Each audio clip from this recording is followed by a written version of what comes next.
سلامتی ہے ان آنکھوں پہ جو ہدایت پہ نظریں جمائے بیٹھی ہیں، ان کانوں پہ جو ذکر خیر کے منتظر رہتے ہیں، اور ان قدموں پہ جو ہدایت کی راہ پہ گامزن ہیں۔ السلام علیکم ورحمۃ اللہ وبرکاتہ۔ تمام تعریفیں خدائے بزرگ و برتر کے لیے جو وحدہ لا شریک ہے، نہ کوئی ثانی نہ کوئی ہمسر۔ درود لا محدود محبوب رب الودود، راحت العاشقین مراد المشتاقین حضرت محمد مصطفیٰ، آپ کی آل پاک، آپ کے جانثار انصار اور اصحاب پر۔ میں آپ کا میزبان محمد اویس ربانی تہ دل سے آپ کو خوش آمدید کہتا ہوں۔ الف لام میم میں خواتین و حضرات، میں جب اس پروگرام کا آغاز کر رہا ہوں، میرے ذہن میں بار بار قرآن مجید کی وہ آیت آ رہی کہ جو معراج کو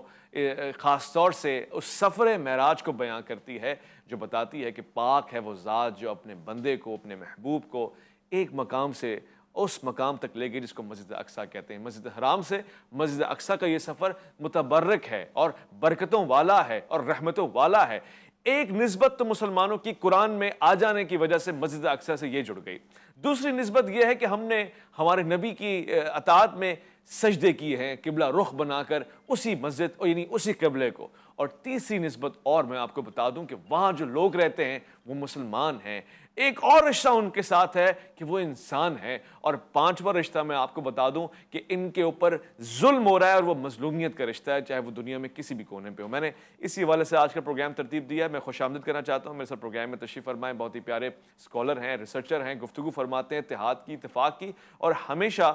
محبت کی بات کرتے ہیں، لوگوں کو جوڑنے کی بات کرتے ہیں، مگر متحرک ہیں جب بات غلط ہو تو پھر اس کو برملا برجستہ غلط بھی کہتے ہیں۔ قاضی احمد نورانی صاحب، السلام علیکم ورحمۃ اللہ۔ میں اپنے ساتھ خوش آمدید کہوں گا اپنے دوسرے مہمان کو، اسلامی نظریاتی کونسل کے ممبر ہیں، اس سے پہلے بھی آپ پروگرام میں ان کی گفتگو سماعت فرماتے رہے، بہت ہی پیارے اور ایک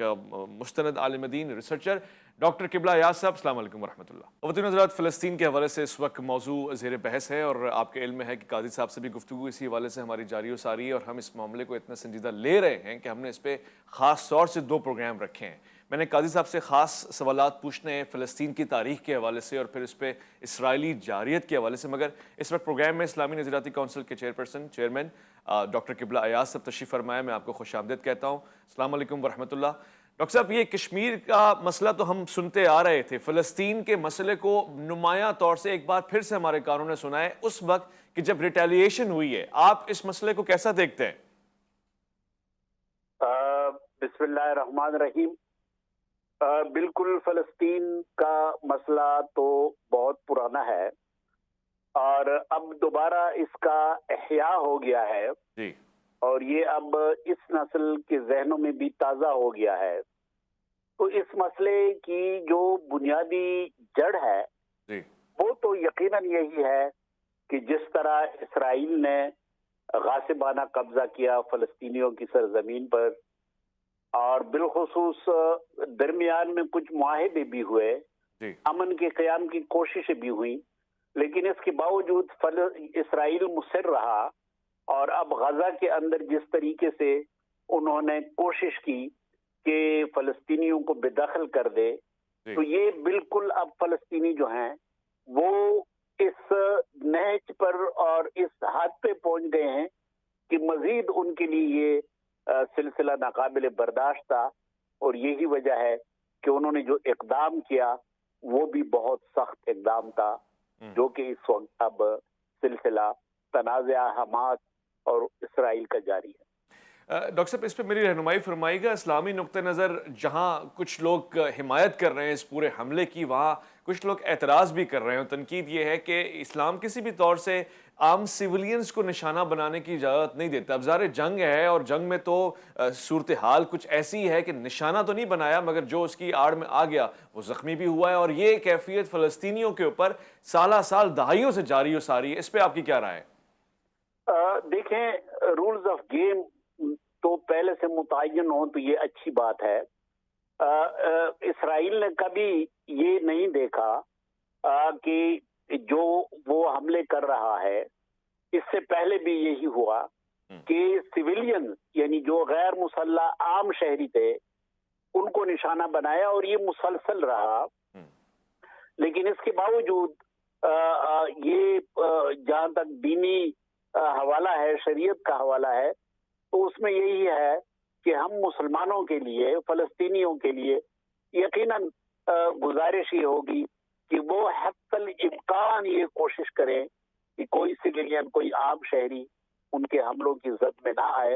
اور وہ حملے ان کی ان جارح فوج اور فوجیوں پر ہی ہو کہ جنہوں نے ایک بہت لمبے عرصے سے ان پر مظالم ڈھالنے کا سلسلہ شروع کیا ہے،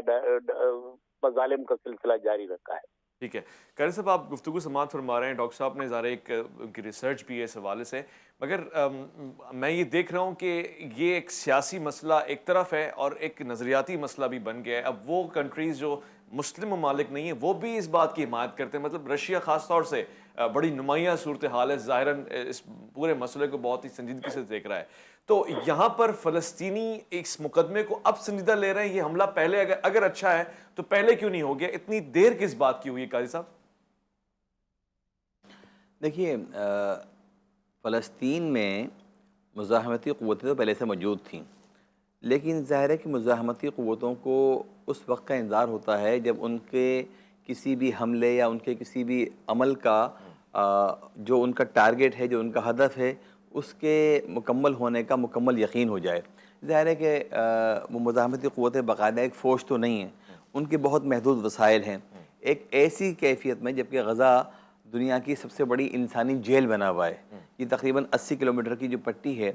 بڑی مشکل سے یہاں کھانے پینے کی اشیاء جاتی ہیں، اس لیے کہ مصر سے آنے والی سرنگوں کے جو راستے ہیں وہ بھی روک رکھے گئے ہیں، نئے نئے ان کو راستے بنانے پڑتے ہیں، اور پھر کچھ سامان وہاں پہنچتا ہے۔ تعمیر و ترقی کا عمل وہاں اس لیے نہیں ہو پاتا کہ ہر 5-6 سال بعد اسرائیل کوئی نہ کوئی حملہ کرتا ہے، اور خاص طور پہ اس کا نشانہ اسپتال ہوتے ہیں،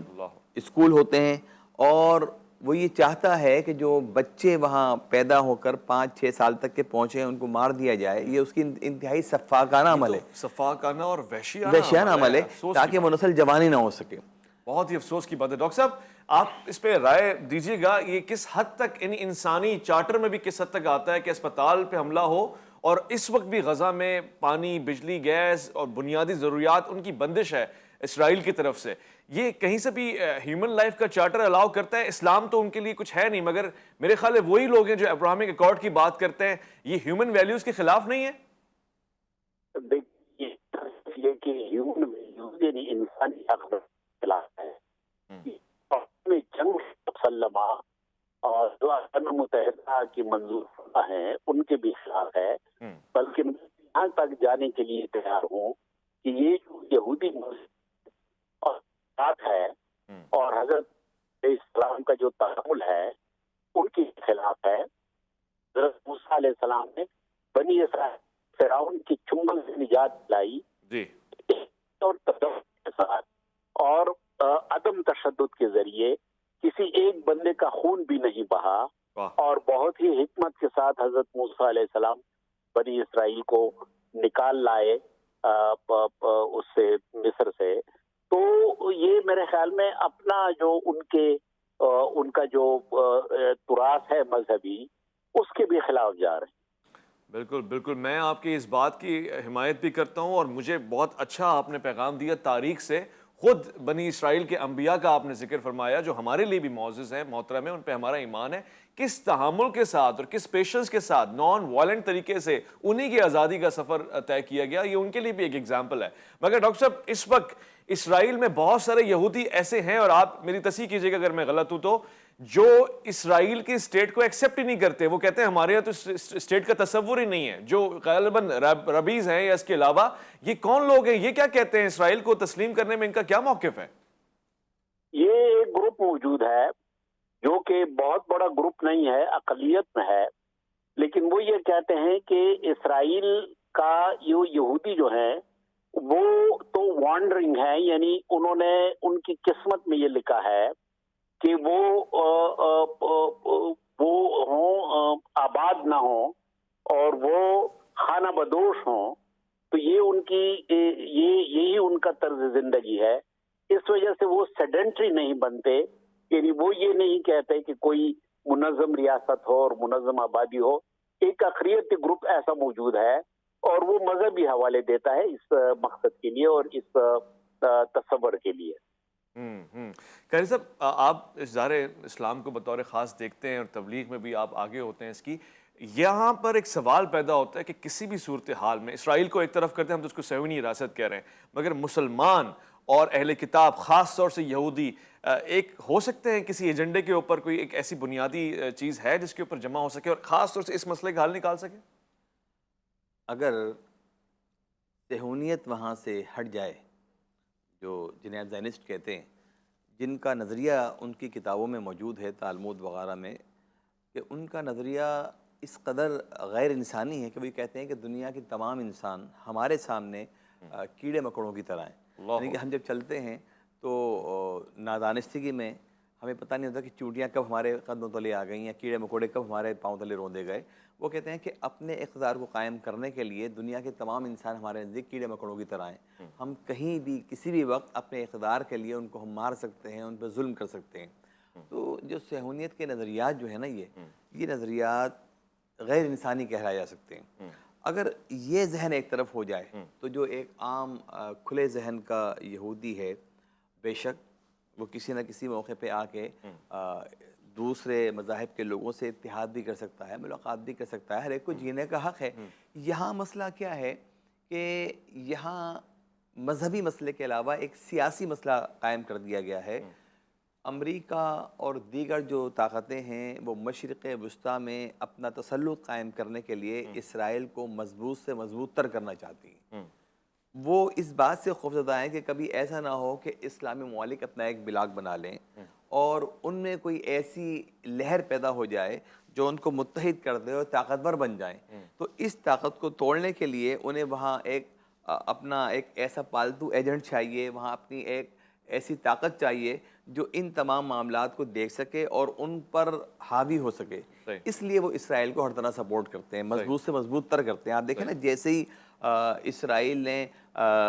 حملے کا جواب دینا چاہا یا ہمیشہ کی طرح حملہ کرنا چاہا تو فوراً بحری بیڑا اس کے قریب تر لے آ کے کھڑا کر دیا گیا۔ اور جبکہ اس بات کا خدشہ بھی ہے کہ روس نے اس بات کا عندیہ بھی دیا ہے کہ اگر وہاں امریکہ نے بیجا مداخلت کی تو ایک عالمی جنگ کی کیفیت ہو سکتی ہے، لیکن اس کے باوجود امریکی صدر یہ کہتے ہیں کہ ہم اسرائیل کے ساتھ ایک چٹان کی طرح کھڑے ہوئے ہیں، یعنی کہ وہ اسرائیل کی مدد میں کسی بھی حد کو پار کرنے کے لیے تیار ہیں۔ اس کی وجہ یہی ہے کہ انہیں خوف اس بات کا ہے کہ کسی موقع پر اسلامی ممالک یکجا ہو گئے اور ایک طاقت بن گئے تو مشرق وسطیٰ کی سیاست میں امریکہ کا عمل دخل کم سے کم ہو جائے گا اور وہ ہرگز ہی برداشت کرنے کو تیار نہیں ہے۔ تو ان تمام مسائل میں سب سے اہم تو یہ ہے کہ مسلم ممالک اپنا لائے عمل طے کریں اور پھر غور کریں کہ کس سے اتحاد کس بنیاد پہ ہو سکتا ہے، اس کے بغیر کوئی اتحاد کی راہ ہمارے پاس نہیں۔ بالکل بدر فرما رہے ہیں، ایک مختصر وقفہ لوں گا، لوٹ کر آئیں گے۔ الف لامی میں گفتگو جاری ہے انتہائی سنجیدہ مسئلے کے اوپر، اور اس مسئلے کو ہم نے اس لیے بھی سنجیدہ پیش کیا ہے کہ جب ہم بات کرتے ہیں انسانیت کی تو سب سے پہلے ہمارے ذہن میں نام فلسطین کا اور پھر کشمیر کا آتا ہے۔ ہم ان دونوں مسئلوں کو ایک جیسا دیکھتے ہیں اور ان کے اوپر غازبانہ قوتوں کو قابل مذمت سمجھتے ہیں۔ لوٹ کر آئیں گے، الف لامی میں آپ کا انتظار ہے۔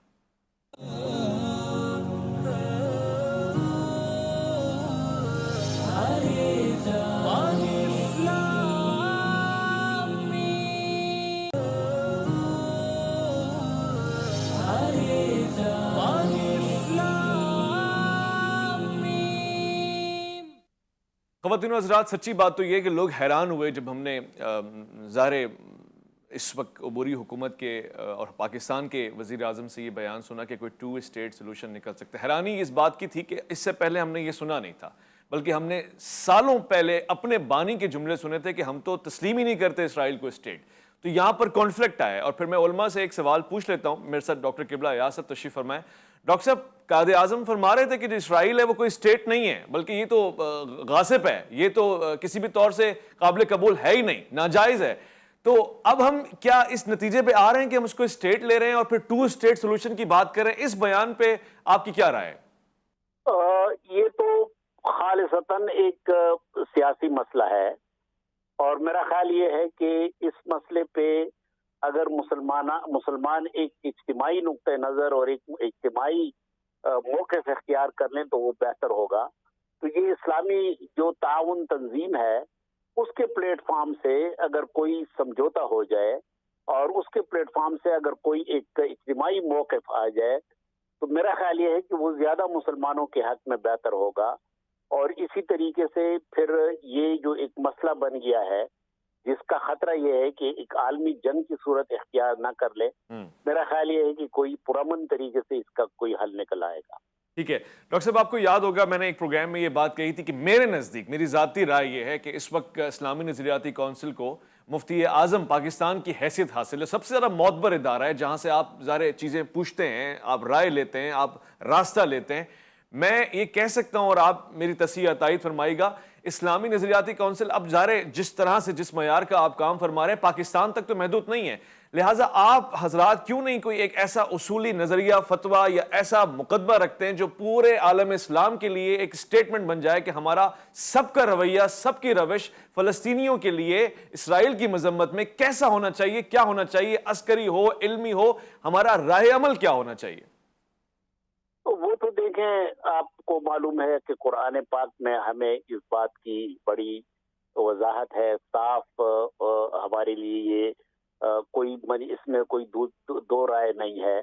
کہ اب فلسطین کی صورتحال ایسی ہے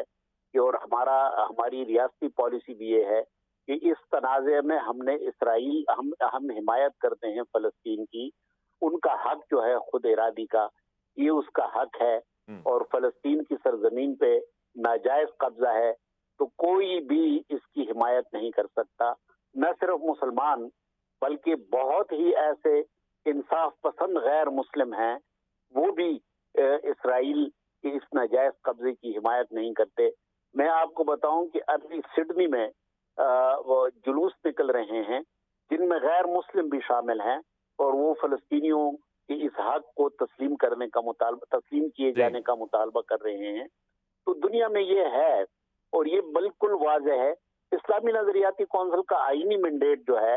وہ بہت محدود ہے، وہ صرف قانون سازی تک ہے، لیکن اس کے ساتھ ساتھ ہماری یہ کوشش ہوتی ہے کہ اس قسم کے جو عالمی مسائل ہوں ان میں ہم ریاستی پالیسی، قرآن و سنت کی روشنی میں جو پالیسی ہے اسی کے مطابق ہم چلتے ہیں، اور وہ یہی ہے کہ اس وقت اجتماعی طور پہ یہ کوشش ہو کہ اسرائیل کی جارحیت کے لیے جو بھی سفارتی ممکنہ اقدامات ہوں وہ کیے جائیں، اور جس طریقے سے فلسطینیوں کا خون بہایا جا رہا ہے اس کو روکا جائے۔ اقوام متحدہ کی اپنی قرارداد جو ہے وہ خود اقوام متحدہ اپنی قرارداد کے ساتھ اگر قائم ہو، امریکہ بھی اقوام متحدہ کا رکن ہے، تو اس کو بھی چاہیے کہ اقوام متحدہ کی قراردادوں کا احترام کرے۔ واضح بہت ہی دو ٹوکا آپ نے پیغام دیا ہے، بس چند لمحوں کی زحمت اور میں آپ کو دوں گا۔ قاری صاحب، میں اگر اس پہ تشویش کا اظہار کر رہا ہوں تو کیا میں حق بجانب ہوں؟ ہم دونوں ہی اسلام کے ماننے والے ہیں، پاکستان میں رہنے والے مسلمان ہوں یا ہندوستان میں رہنے والے مسلمان ہوں، مگر دونوں مسلم ممالک کا یعنی دونوں ممالک کا موقف بالکل الگ ہے۔ پاکستان تو سرے سے تسلیم ہی نہیں کرتا اسرائیل کو۔ بھارت میں رہنے والے مسلمان کیا تسلیم کر چکے ہیں یا ان کا ذہن اس بات پہ آمادہ ہو چکا ہے کہ وہاں ظلم نہیں ہو رہا، کیونکہ ہمارا وزیر اعظم اس بات پہ مطمئن ہے، کیونکہ راجیو گاندھی ہو یا اس سے پہلے نہرو ہو، یہ تو کم سے کم اس کی مذمت کرتے تھے، فلسطین کے ساتھ تھے۔ آج کا بھارت کوئی آواز نہیں اٹھا رہا۔ یاسر عرفات کی زندگی میں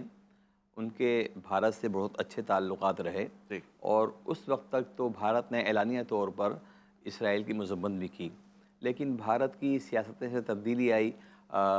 جس طرح کہ آپ نے بھی تذکرہ کیا کہ گاندھی خاندان کا اثر و رسوخ کم ہوا سیاست میں، اور دیگر جماعتیں برسر اقتدار آئیں تو ان کے نظریات میں اور گاندھی خاندان کے نظریات میں کافی تفاوت پایا گیا، لیکن وہ ہرگز وہاں کے مسلمان بھی اور وہاں کی حکومت بھی اسرائیل کی کھل کر حمایت نہیں کر سکتے، اس لیے کہ بھارت میں ایک اچھی خاصی تعداد مسلمانوں کی موجود ہے، اور بھارت یہ سمجھتا ہے کہ اس تعداد کے نظریے کو ہرگز نظر انداز نہیں کیا جا سکتا۔ اور ویسے بھی کوئی بھی ایک ایسا انسان جو کسی بھی مذہب کا پیروکار ہو یا لادینیت کی طرف بھی سیکولر بھی ہو، لبرل بھی ہو، وہ جب دیکھتا ہے کہ ننھے منھے بچوں کا وحشیانہ قتل عام ہو رہا ہے، لاشیں دفنانے تک کا موقع نہیں دیا جا رہا، پھر جو بچے زخمی ہو رہے ہیں ان کے پاس دوائیں میسر نہیں ہیں، اسپتالوں کو نشانہ بنا دیا گیا، مسلسل بمباری ہو رہی ہے، راکٹوں کے حملے ہو رہے ہیں، اور یہ اعلان کر دیا گیا کہ ہم غزہ کو بالکل جو ہے نیست و نابود کر دیں گے، تو ایک شخص چاہے کتنا ہی سنگدل کیوں نہ ہو یہاں کے نرم ہوتا ہے اور کہتا ہے کہ یہ ظلم ہو رہا ہے اور یہ ظلم نہیں ہونا چاہیے۔ تو میں سمجھتا ہوں کہ بھارت میں بھی جو انسانی حقوق کے لیے آواز اٹھانے والے ہیں اور جو یہ سمجھتے ہیں کہ دنیا میں ہر انسان کو جینے کا حق ہے، وہ اسرائیل کے اس وحشیانہ عمل کی مذمت ضرور کریں گے۔ ضرور بضرور کرنی بھی چاہیے، اور آپ نے فرمایا کہ یہ ایک انسانی ضمیر کا تقاضا ہے۔ ڈاکٹر صاحب ایک سوال ہے اور اس کے بعد میں آپ کا شکریہ بھی ادا کروں گا، آپ نے بہت ہی قیمتی وقت عنایت فرمایا، قادری صاحب بھی رہنمائی فرما رہے ہیں۔ آپ مستقبل میں صورتحال فلسطین کی بہتر ہوتے ہوئے دیکھ رہے ہیں، یا پھر یہی کشمکش اور یہی اضطراب رہے گا اور ہم کسی نتیجے پہ نہیں نکل پائیں گے؟ یعنی کچھ فلسطین کے لیے کوئی راہ، کوئی راستہ، کوئی فارمولہ ایسا ہے جو آپ تجویز کر سکتے ہیں؟ میرا ذاتی خیال یہ ہے کہ اس بار جو حملہ ہوا ہے اور جو اقدام ہوا ہے اس میں فلسطین نے کچھ اسرائیلی لوگوں کو، جس میں فوجی ان کے قائدین بھی شامل ہیں، ان کو یرغمال بنایا ہے۔ اور اب اس صورتحال میں فلسطینیوں کا جو پوزیشن ہے وہ نسبتاً پہلے سے بہت مضبوط ہے۔ تو اگر بہتر مذاکرات ہوں، بین الاقوامی طور پہ کوئی سالس درمیان میں آ بھی جائیں، مثلاً روس یا چین یا اقوام متحدہ، تو فلسطینیوں کا موقف جو ہے وہ پوزیشن آف اسٹرینتھ ہے۔ تو مجھے امید ہے کہ اگر انہوں نے بہتر مذاکرات کیے تو وہ بہت اچھی ایک کیفیت پہ ہے اور اچھے شرائط پہ امن کی طرف بھی جایا جا سکتا ہے۔ بہت بہت شکریہ، امن کی طرف بھی جایا جا سکتا ہے، ایک اچھی نوید ہے۔ خواتین و حضرات، پروگرام میں ایک مختصر وقفہ لیں گے، لوٹ کر آئیں گے اور مزید سوالات کریں گے فلسطین کو لے کے، آپ کا انتظار رہے گا۔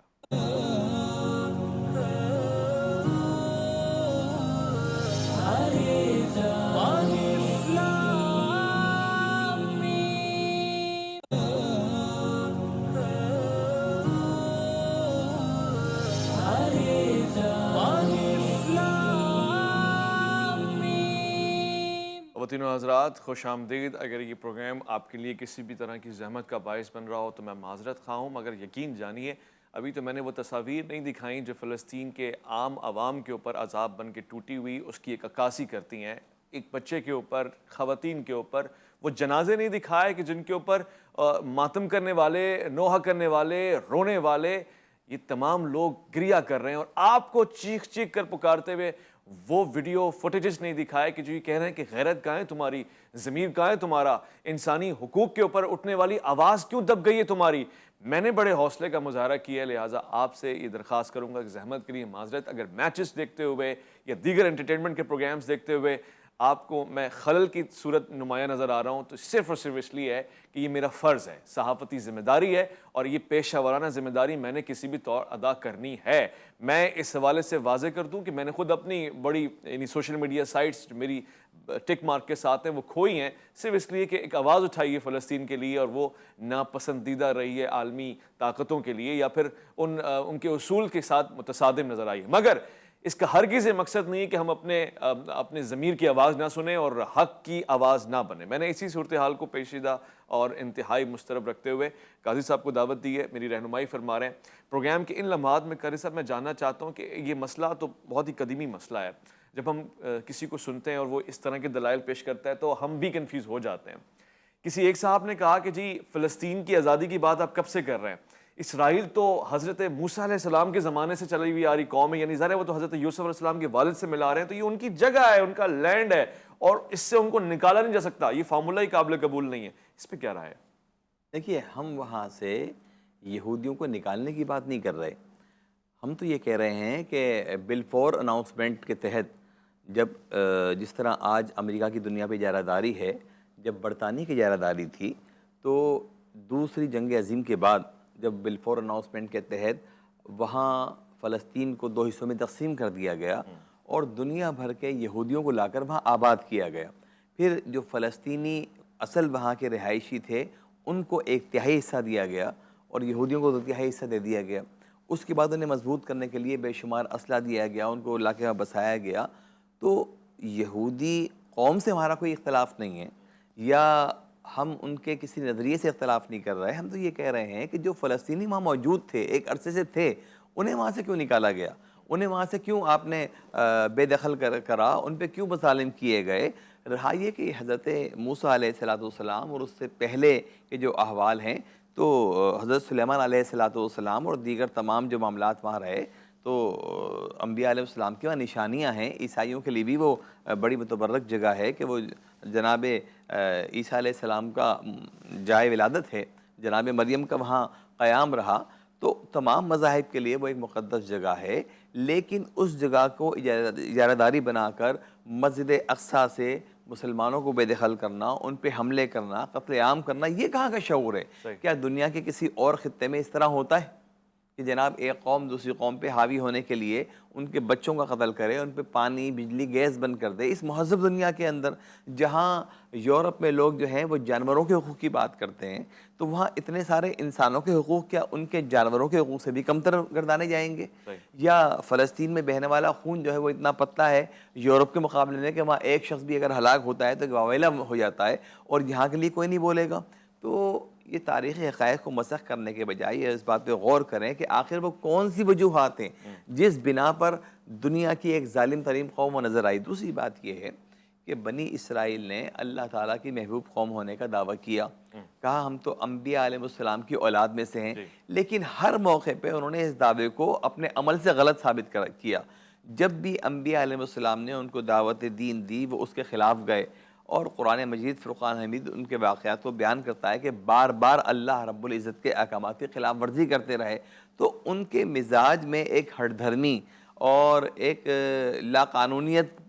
کو پھیلانا اور ان کے مزاج میں صرف اپنی مرضی کی بات کرنا, تو یہ جدی پشتی شامل ہے. اب وہ اس مہذب دنیا کے اندر بھی وہ مزاج قائم کرنا چاہتے ہیں, اور اس مزاج کی وجہ سے ہی مشرق مشترکہ سارا امن جو ہے وہ تہوبالا ہوتا نظر آ رہا ہے. تو انہیں اپنا مزاج درست کرنا چاہیے, اور تاریخی حوالوں کو مسخ کر کے پیش کرنے کے بجائے انہیں یہ دیکھنا چاہیے کہ اس زمانے میں وہ کس طرح جی سکتے ہیں اور دوسروں کو کس طرح جینے کا موقع دے سکتے ہیں. بہت خوب, بہت خوب. ایک جملہ ابھی میرے ذہن میں آیا آپ کی اس خوبصورت گفتگو کو سن کر. بہت سے لوگ اس کو بھی دلیل بناتے ہیں, کہتے ہیں جی اس پہ نہ گفتگو کریں تو اچھا ہے, کیونکہ قرآن میں آیا ہے کہ بنی اسرائیل تو اس کو فضیلت حاصل ہے تمام اقوام کے اوپر, ناس کے اوپر, عالم کے اوپر. تو یہ ان کی مدح سرائی ہے یا ان کی حق میں بات ہو رہی ہے یا پھر ان کی مذمت میں بات ہو رہی ہے؟ دیکھیے ان کی فضیلت یہ ہے کہ بے شمار انبیاء علیہ السلام, حضرت ابراہیم علیہ السلام کے صاحبزادوں میں اسماعیل علیہ السلام اور اسحاق علیہ السلام, اسحاق علیہ السلام کے یعقوب علیہ السلام, یعقوب علیہ السلام کے ہاں جو اولاد ہوئیں ان میں سے ایک روایت کے مطابق 4000 اور ایک روایت کے مطابق 40,000 انبیاء آئے جو بنی اسرائیل میں آئے. اچھا, لیکن ان تمام انبیاء کے مبعوث ہونے کے باوجود انہوں نے ان کے دنیا سے رخصت ہونے کے 100-125 سال بعد ان کی شریعت کو مسخ کرنا شروع کر دیا. پھر جتنی بھی خلاف ورزیاں اللہ تعالیٰ کے احکامات کی بنی اسرائیل نے کی, دنیا کی کسی قوم نے نہیں کی. تو ان کی تو مذمت ہی بیان کی گئی ہے, ہمیشہ واقعات کھل کر بیان کیے گئے ہیں. لیکن ان تمام چیزوں کو مد نظر رکھتے ہوئے اب تو یہ غور کرنا ہے کہ اس زمانے میں کس طرح وہ اپنے آپ کو اصلاح کی طرف لا سکتے ہیں, اور کس طرح اگر وہ کہتے ہیں کہ ہم وہی بنی اسرائیل ہیں جن کا تذکرہ قرآن میں ہے, تو کیا قرآن مجید یا آسمانی کتابوں نے ان کو یہ حق دیا ہے کہ وہ دوسروں کا قتل عام کریں؟ یہ حق تو کہیں بھی نہیں دیا گیا, نہ توریت میں ہے, نہ زبور میں ہے, نہ انجیل میں ہے, یہ حق تو کہیں بھی نہیں دیا گیا. لیکن ان کا مزاج ہی ایک بن چکا ہے کہ وہ دوسری قوم پہ حاوی ہونے کے لیے سب کچھ کرنا اپنے لیے جائز سمجھتے ہیں. وہ دنیا میں جہاں بھی جاتے ہیں اپنی اجارہ قائم کرنا چاہتے ہیں. تو اس مزاج کو بدلنا ہوگا. اس مہذب دنیا میں ایسا مزاج باقی نہیں رہ سکتا. نہیں رہ سکتا. بہت بہت شکریہ قاری صاحب آپ کی تشریف آوری کا, اور جو تاریخی حقائق آپ نے سامنے رکھے وہ بہت سے لوگوں کے لیے یقیناً ایک راہ بن سکتے ہیں سمجھنے کے لیے مسئلے کو. میں خواتین و حضرات آپ کا شکریہ ادا کروں گا پروگرام کو دیکھنے کے لیے اور مسلسل اس موضوع کو سننے کے لیے. آپ نے اس کو خاص جانا ہے, اس سے مراد یہ ہے کہ آپ پروردگار کے احکامات کو خاص جانتے ہیں اور آپ مظلوم کی آواز بننا چاہتے ہیں, چاہے وہ دنیا میں کہیں بھی ہو. مجھے خوشی ہے, میں اپنا کردار بھرپور انداز سے ادا کرتا رہوں گا, آپ بھی اس حوالے سے اپنا بھاری اور مضبوط کردار ادا کریں گے. اس وقت میں پروردگار رب تعالیٰ سے خاص طور سے فلسطینیوں کے لیے دعا گو ہوں. غزہ میں جو صورتحال ہے, اس بندش کے باعث جہاں اسپتال کے اوپر بمباری ہو رہی ہو, جہاں اسکولوں کو مسمار کیا جا رہا ہو, جہاں ایک عام آدمی سڑک پہ نکلتے ہوئے سوچ نہیں سکتا کہ آسمان سے حملہ ہوگا یا کوئی سرنگ پھٹے گی یا کوئی اور بلا ٹوٹے گی, ان کے لیے آپ نے بھی دعا کرنی ہے. اپنا خیال رکھیں گے آپ, اور اپنے سے بڑھ کے خیال رکھیں گے ملک پاکستان کا, اللہ کے احکامات کا, اس کے فرمان کا. اویس ربانی کو دیجیے گا اجازت.